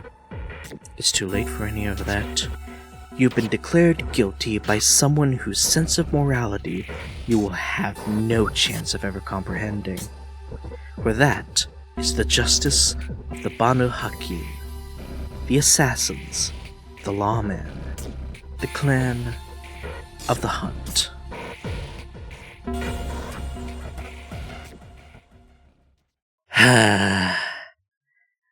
Here's another instance of Orientalism infecting my vampire game. Reading the original first edition of Vampires was really a wake-up call to how different things were in the 90s. But that was the Banu Haqim of 30 years ago, so what are they today? The Banu Haqim are a clan of justice, discipline, and conviction. They are scholars of blood, as well as judges and vigilantes. Because if there's one thing a Banu Haqim strive for, it's the enforcement of justice. A very personalized form of justice, but a sense of justice that they follow. The Banu Haqim tend to embrace mortals that have a strict moral code that they follow, and when they embrace, that moral compass becomes their driving force. This can be something like governmental laws, or if you really want to be interesting, a very business or corporate sense of justice. But it doesn't need to be official. You can have an honor among thieves kind of morality. Or maybe you can still use faith and religious doctrines as your guiding light. One's own definition of justice can be unique, or traditional. But that does mean that when someone does something that you consider guilty, it riles up their blood. They need to slake off some hunger from the thusly declared guilty party. Vampires also aren't free of this judgment too. In fact, that leads to their clan bane, blood addiction. While vampires love the taste of blood, and it just so happens that vampire blood tastes even more delicious than regular human blood. And for the Banu Haqim, the taste of blood is even sweeter. So sweet that they accidentally enter a frenzy and gorge themselves too much on the vitae, and if nobody stops them, may end up committing diablerie. This does give them a rather unfortunate look for the clan as a whole, giving the entire clan the marker of diablerists waiting to happen, but at least they have an excuse for that one. They're a criminal, Your Honor. Don't want to be diablerists? Don't fuck around. It's just that simple. Now, if you were going to pick the alternate bane, you would instead have noxious blood. When you're trying to feed a mortal your blood to make them a ghoul, it's incredibly toxic, and will cause damage to them that can't be easily healed, meaning that getting ghouls is, while not impossible, a lot more difficult, meaning that when you need to get a job done, you gotta do it yourself. The Banu Haqim also have access to blood sorcery. Of course, the ritual practices may be a bit different from the hermetically inspired ones that the Tremere hold, and celerity is also a useful skill, making them able to act quick and on the draw, being able to bring vast judgment on the damned. Obfuscate is also a great tool, being a silent and deadly force. Plus, I think being able to use Obfuscate and Celerity at the same time gives you the ability to do some real anime-ass fights. The Banu Haqim also have some interesting storylines. You see, for a while, the Banu Haqim were more isolated from the kindred clans, huddling up more in regions in Afghanistan. Their antediluvian, Haqim, gave them strict rules and laws to follow, before fucking off to do whatever an antediluvian does. In the century of its absence, they started to deviate from its teachings, still calling them the children of Haqim and paying respects, but after living for hundreds of years, you start to turn to other things. Like Islam, for example. A lot of them actually converted to Islam. However, during that time, after a carefully crafted Tremere spell, the clan was inflicted with a brutal curse that made tasting kindred blood poisonous to them. The path of blood, and thus a lot of the tenets of Haqim, were no longer accessible to them, which led more of them turning to other sources like Islam, which is kinda cool. But the sorcerers still tried their best to break the curse. But alas, it was too difficult. Tune into the year 1998 when the Methuselah Urshulgi wakes the fuck up and walks out of his goon cave for the first time in 2,000 years, coming in to make an announcement that Tremere is a bitch-ass motherfucker before pissing on the fucking blood curse, before immediately turning around and going to all of the Islamic members and saying, "Convert or fucking die." So we heard you had an open position you were looking to fill. So yeah, the Banu Haqim are looking to join the Camarilla. Plus, with the Lasombra joining in, they have some new kid rivalries happening on there, as well as the inherent conflict that comes with the Tremere, being the other clan that can do magic. Now, take a look at everything we've talked so far. We've been through 12 of the 13 clans so far, and if you're some creative folk, you probably had an idea of a vampire in your head right now. Probably think of some people who look at a clan and go, "Wow, I can make a neat little dude out of this." And some of you may also look at Clan Ventrue, Lasombra, Tremere, and the Ministry and think, "Oh, I can make some absolute bastard men if I want to." If that's what you think.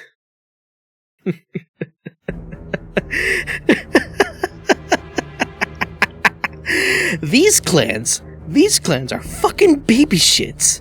If you want to play a genuine fucking monster, look no further than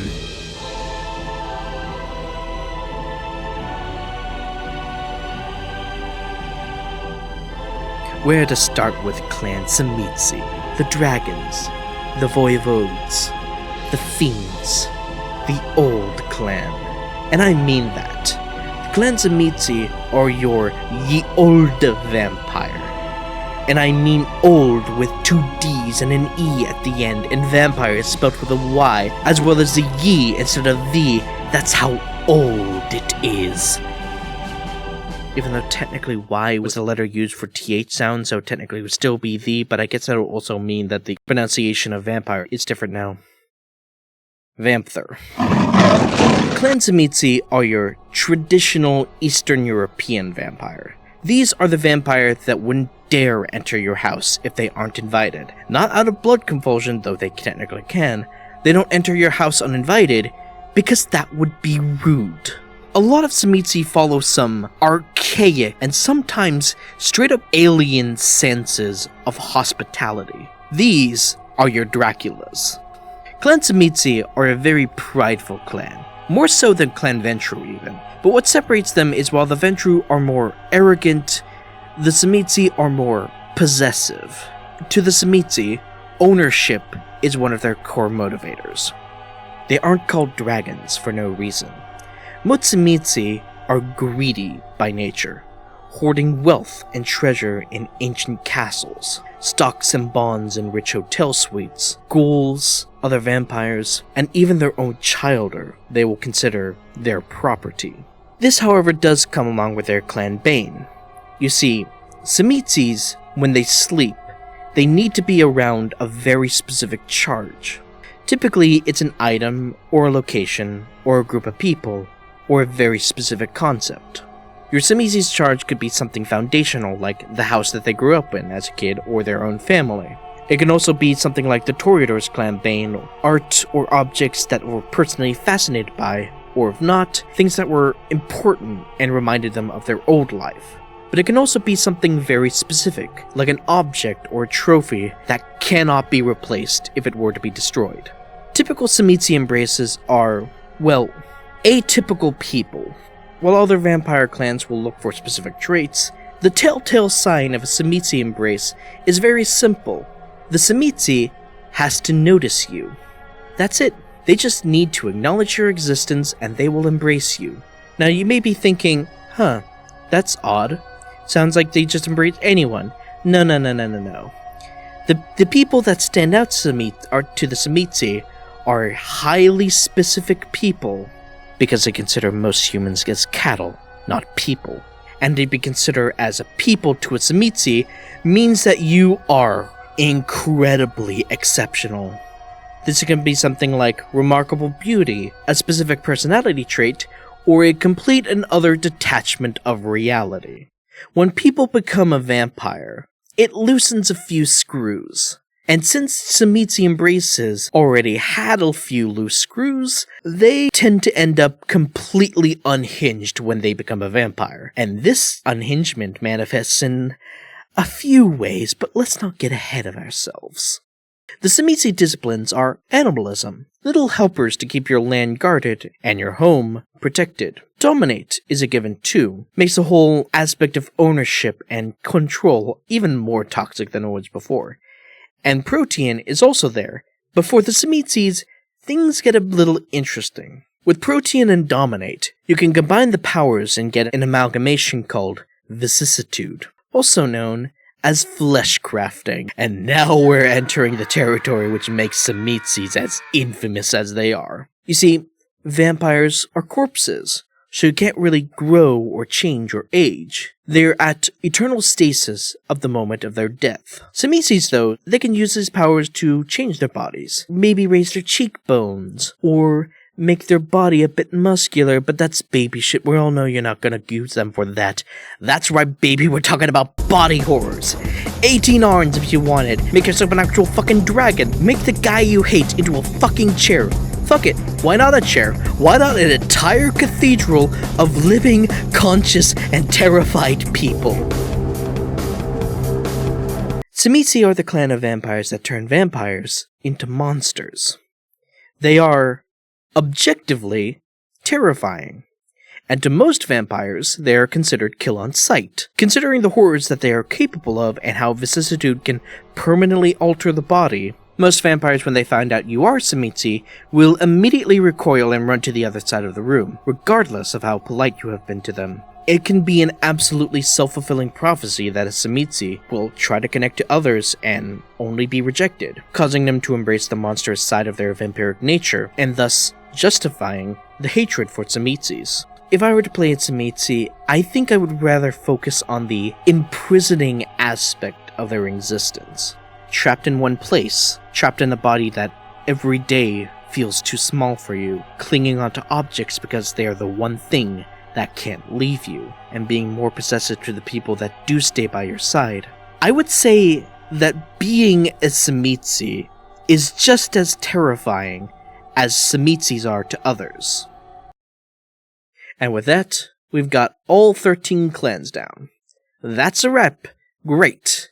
Now I can move on to other important things, like how to actually play the— You mentioned there were more clans.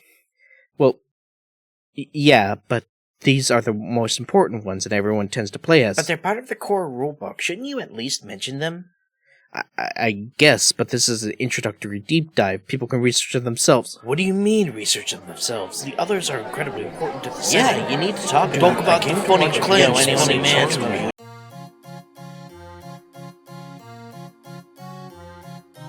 Alright, I believe it's time to talk about these unfortunate freaks of nature. Let's talk about caitiffs first. Caitiff is a term that simply means clanless, and there are two types of caitiff. The first one happens when a vampire wants to embrace someone for the sole purpose of embracing them. This can either be a form of punishment, or sudden regret of accidentally draining someone, or some other reason.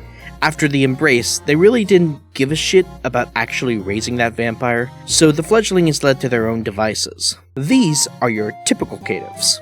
Vampires that never really got the chance to learn what kind of vampire they are, and so they had to learn shit on their own.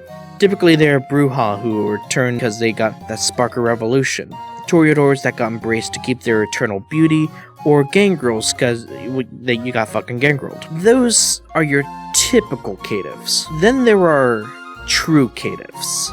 These people are the types that get embraced the standard fashion, but for some reason, something went wrong. Instead of being their sire's clan, getting the traits that come with it, it simply just doesn't manifest. Your sire's a Ventrue, but you can drink out of anyone. A Nosferatu, but your face isn't melting. Or Lasombra, but you can still see your reflection. These are the true caitiffs. The truly clanless. And because they are clanless, they don't suffer the worst of vampirism. Which sounds great on paper, but there is a drawback when it comes to the disciplines. You may get some starting disciplines of your sire's clan, or something else. Learning those disciplines are a little harder now. It takes a longer time, and requires more practice than before. So, in a coterie of fledglings, you may be lagging behind. However, that isn't as bad as it sounds, because while clans have disciplines that they're predisposed to, they can learn disciplines from other clans too, but it's incredibly harder for them to do so. For you, however, you can learn those disciplines at the same rate you've always been learning. So you get two benefits.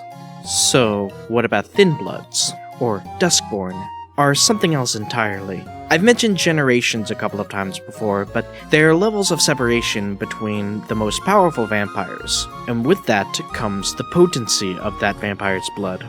This is where problems start to show up, because the potency of that blood has waned over generations, and once you enter the 14th generation, the potency of that blood has essentially become water, so weak that the people who become embraced can barely even be considered vampires.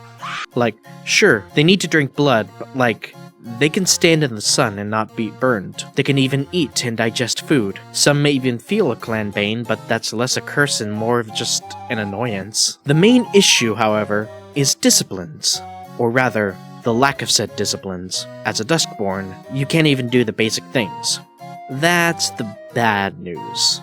The good news is that you get a singular, unique discipline, Thin Blood Alchemy. Thin Blood Alchemy is fun, honestly, and I'm not talking about simple combinations that lead to drugs or something. I mean genuine alchemy. The honest-to-God potions. The kind of wizard shit you'd expect Gandalf to mix between his big naturals. And there are a whole bunch of stuff to make. Want to grab shit from across the room? Melt some nylon and create a magnet in your blood. Want to make mist that suffocate your enemies? Get a blender, put some blood in someone else's blood, and good old potassium chloride. Perhaps one day you just enter a stupor and get some blood, champagne, gasoline, metal shavings, some chloroform, and a candy bar just for taste, and you put that shit in a bucket just to see what would happen.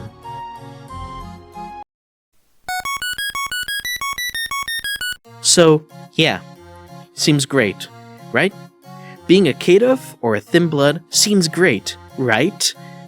Wrong! Well, the problem isn't necessarily you, rather every other vampire in the city wanting you dead. Why? Well, it's easy to blame it on jealousy or not dealing with problems of vampirism, but that's not really accurate. The problem is Gehenna. What's that? Vampire doomsday. Well, doomsday for everyone, but vampiric doomsday in specific.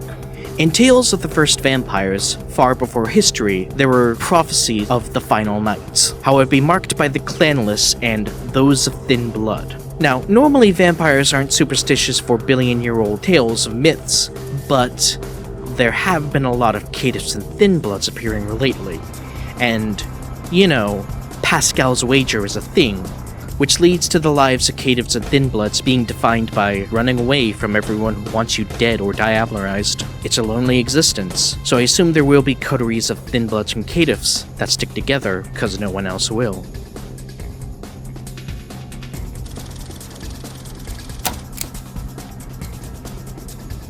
It probably goes without saying, but being a vampire is a miserable existence. Depending on who you are, you either suffer the weight of responsibilities thrusted upon you without your consent, being doomed by others, or become a monster, or face death for the terrible choice of existing as who you are, or what others have decided you would become. Gee, I wonder why gay and trans people like this game so much.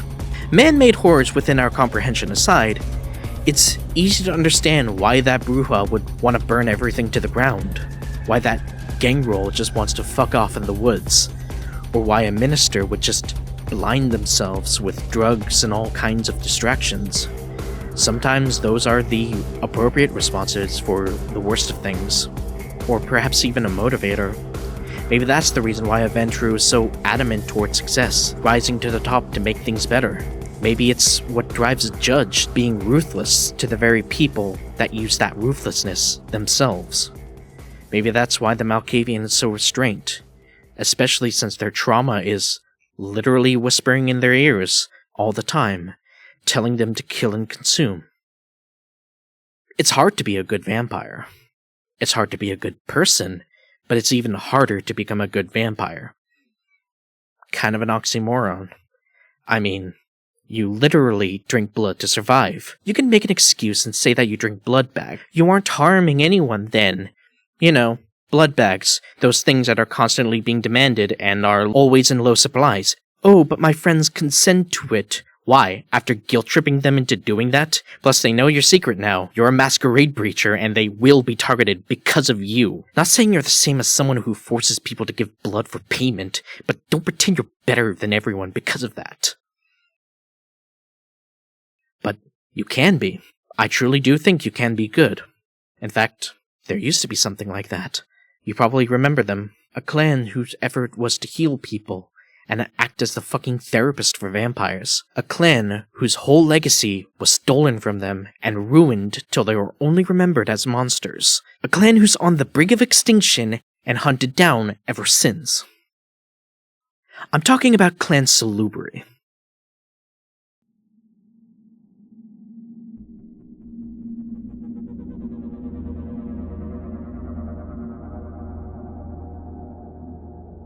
Alright, where to start with Clan Salubri? I guess I should probably start with the good of being a Salubri. For disciplines, you get a combination of Dominate, Auspex, and Fortitude. Probably the three best disciplines to start with. Auspex and Fortitude also has an amalgam power that lets you heal people's willpower damage, heal mortals or other vampires too.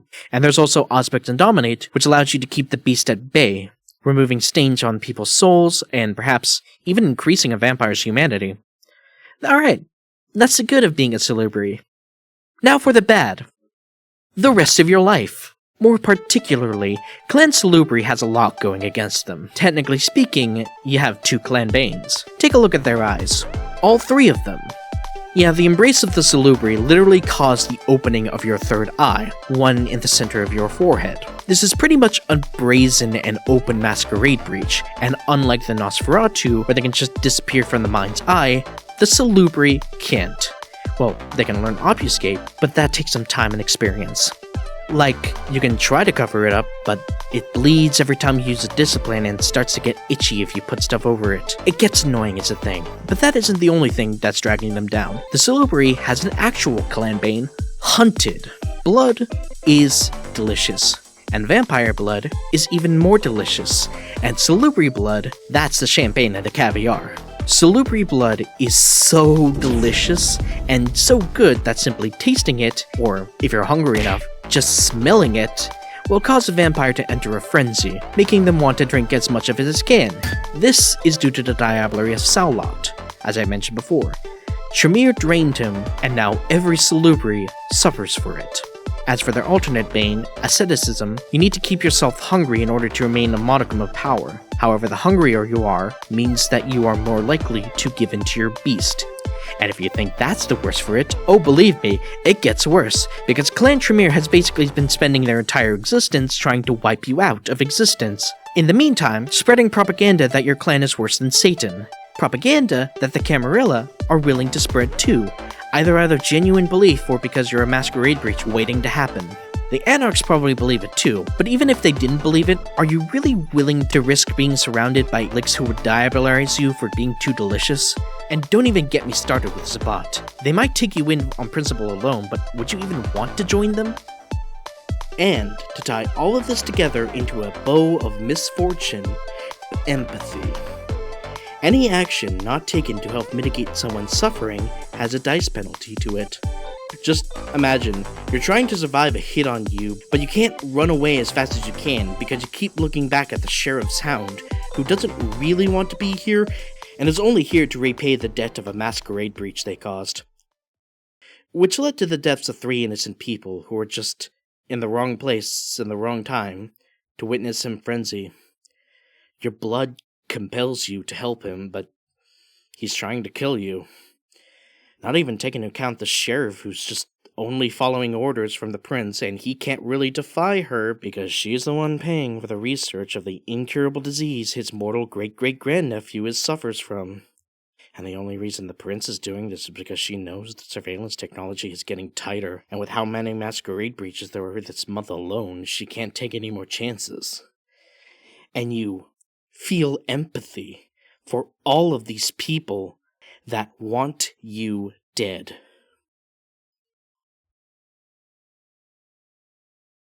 Being a Salubri, I think, is the ultimate test of integrity for a vampire. Whether it's genuine altruism or just despite the vampiric condition, your will to live is the most determining factor. I don't know. People just try to paint this clan as just the good guy vampires and nothing else, but considering all I've said, after going through the worst of being a vampire and still coming through as a good person, it probably says more about you than the Salubri.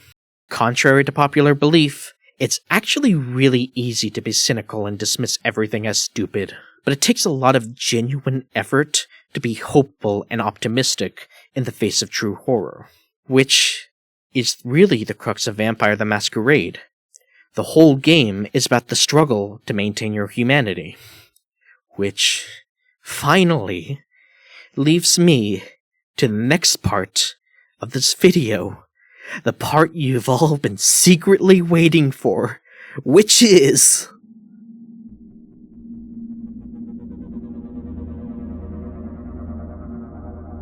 First of all, let's talk about the basics. Vampire the Masquerade is based on the Storyteller system. What's the Storyteller system? This is. Shoutouts to my good friend Anchoress for helping me by writing the majority of this section. Everyone give her an applaud.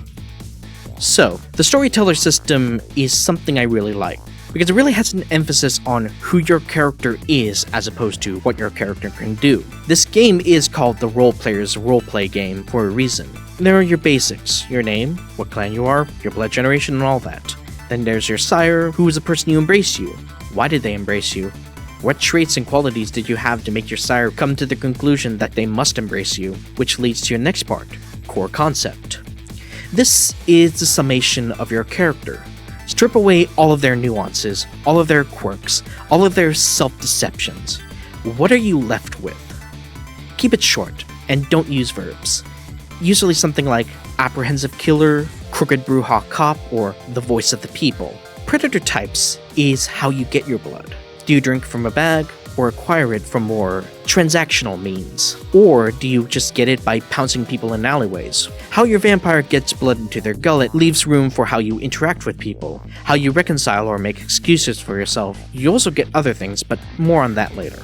Once you have that down, we move on to attributes and skills. Attributes are representations of how good your character is at something innately, while skills are representation of what they've learned through concerted effort or life experience. Attributes are organized into 3 categories: physical, social, and mental. And so are skills. Attributes and skills tend to be in the same category, but that isn't really the hard and fast rule. Dancing would be dexterity and performance, for example. Looking to see if someone following you is wits and awareness, and blatantly lying through your teeth is manipulation and subterfuge. You'll be given a number of dots to fill out, sometimes a number of specific sets. If your storyteller is a little bit more liberal, then you may be able to fill things out a bit more freely, but you will be putting dots into skills and attributes. And when you do an action as your character, you'll be rolling an amount of dice equal to the sum of the dots in your attributes and skills. For attributes, 1 is subpar, 2 is average, 3 is good, 4 is exceptional, and 5 is the upper human limit. A 5 in any attribute makes you the smartest, strongest, or bravest person in the world. Note that average here means the capacity of an ordinary person, because the middle point between absolutely horrible and one of the best is closer to 1 than it is to 5. Now, how does rolling dice work? Now, for every dice in your pool, and it's usually a combination of attribute or skill, sometimes with a bonus from a discipline, grab a d10. Now, since you are Dracula, for every point of hunger, replace one of those d10s with a hunger die. That die represents the beast trying to worm its way into your actions. Now, roll them all. On a regular die, everything between 6 to 9 is a success. Anything below is a failure, and a 10 is a critical success. It acts as a regular success on its own, but if there are 2 in your pool, the criticals are multiplied by 2. On a hunger die, similar rules applies, except the 1 is replaced by a bestial failure, and a 10 is replaced with a messy critical. If you get a 1 on a hunger die and you fail the roll, the beast grows frustrated, and you manifest a compulsion. This is an impulse that will hinder you from acting until you satisfy it. Perhaps you crave dominance, or the hunger manifests itself more directly. If messy criticals pair together, you succeed, and you accomplish what you've desired, but in a way that is more beast-like than you have intended. A pleasant conversation becomes an aggressive interrogation. An aggressive interrogation becomes a beating, and a beating becomes hot-blooded murder. Now, after you've rolled, count up all of your successes, and compare them to the difficulty. If the number of successes is larger than the difficulty, you have passed, and your character has accomplished a task. Some roles, such as attacks, also care about the margin of successes. The higher the margin, the better the result. You hit harder, or you make more progress on that painting, and so on. But those are normal rolls. Let's talk about some disciplines. Disciplines are your innate vampiric powers, the ones you get from your clan. When making a character, you get to pick 2 of the 3 disciplines in your clan. Pick one to have 2 dots, and one with 1. If you choose a predator type too, you can pick another discipline associated with that predator type. So, in each discipline, you get certain powers. Let's take Dominate for example. The level 1 powers for Dominate are Compel, which lets you issue short commands to people, and Cloud Memory, which causes people to forget the current moment. Here is the current contention with the newer editions. In older editions, there was more a straight leveling system, but in V5, you have to choose 1 within a level. But you can choose both, but that would count as 2 dots of Dominate, even if both of them are still level 1 powers. So you are in fact limited with what you can choose. Now, the last part, and arguably the most important part, are touchstones and convictions. Convictions are self-imposed rules, lines that you do not cross, or codes that you can use to justify your actions. You tend to have a chronicle tenet, and convictions that everyone follows, and convictions that you, yourself, personally follow. And when you break them, you tend to gain stains on your soul. Touchstones, meanwhile, are your connections to your humanity. Possibly a person you knew in your life, before you were embraced, parent, sibling, child, or a person you've grown rather accustomed to, or perhaps the great-grandson of a previous friend. Convictions and touchstones are very important for keeping your humanity, which, for a newly embraced vampire, starts at 7. You get 10 spaces with 7 filled. When you gain a stain, you fill one of the unfilled boxes, and after a session, you need to make a remorse roll to see if you feel any guilt or regret from your actions. For that, you roll the unchecked unfilled boxes.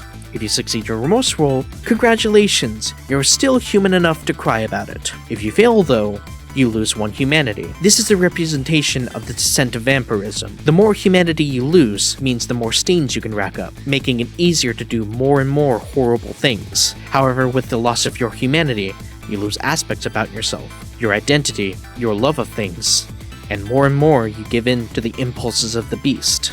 And that's really what Vampire the Masquerade is about. Clinging on to your humanity in a situation where everything just becomes easier when you become a monster. Yes, there's intrigue and combat and social maneuvering, but every vampire suffers from the same impulses. It's easy to give in to your worst impulses. It's hard to actively choose to become better. It's easy to give up. It's hard to make something worthwhile, while at the same time, you are the monster. You are the thing that goes bump in the night, and you have to be in order to live. Do you try to find your excuse, grapple with the horrors of being alive, or do you choose neither and wait for the sunrise?